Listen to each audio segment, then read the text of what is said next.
কাল শুরু হচ্ছে দেশজুড়ে খাল খনন কর্মসূচি। দিনাজপুরে এর উদ্বোধন করবেন প্রধানমন্ত্রী তারেক রহমান। এ নিয়ে উচ্ছ্বসিত এলাকাবাসী। উদ্যোগ বাস্তবায়নে ফসল উৎপাদন বাড়বে বলে প্রত্যাশা তাদের। দিনাজপুর থেকে বিপুল সরকার সানির প্রতিবেদন। দিনাজপুরের কাহারোল উপজেলার বলরামপুর সাহাপার খাল দীর্ঘদিন ধরে পলি পড়ে ভরাট হয়েছে। পানি ধারণ ক্ষমতা না থাকায় স্বল্প খরচে সেচ সুবিধা থেকে বঞ্চিত এলাকার কৃষক। এছাড়াও অল্প বৃষ্টিতেই দেখা দেয় জলাবদ্ধতা। এতে দুর্ভোগের শেষ নেই এলাকাবাসীর।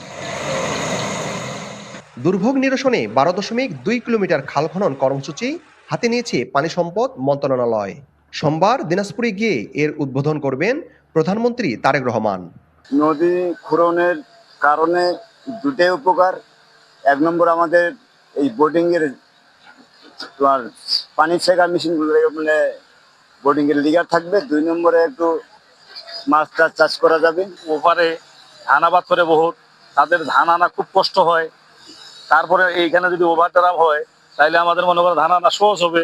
খাল খনন গরমে দাপাদাপি ঘরের চালের স্থায়ী সমাধান আনোয়ার সিমেন্ট শীট। বন্যায় এদের বন্যা কবলিত এলাকাটা মুক্ত হবে এবং কৃষি খাতে উন্নয়ন হবে।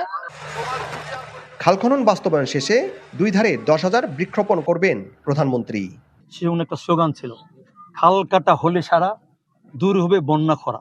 আমরা কিন্তু এবারও সেই স্লোগানটাকে ধারণ করছি এবং খাল কাটার পাশাপাশি আমাদের নির্বাচন ইস্তাহারে আছে, আমরা নদীর পাড়ে, খালের পাড়ে, জলাশয় পাড়ে আমরা 25 কোটি আমরা বৃক্ষরোপণ করব।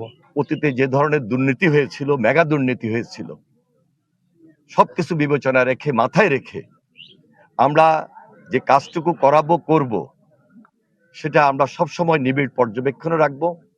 কোনোভাবেই যেন দুর্নীতি এখানে আশ্রয় বা প্রশ্রয় না পায়, সেই দিকে আমাদের বিশেষ নজর থাকবে।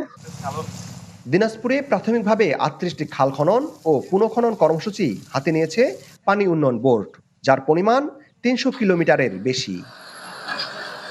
বিপুল সরকার সানি, চ্যানেল 24, দিনাজপুর।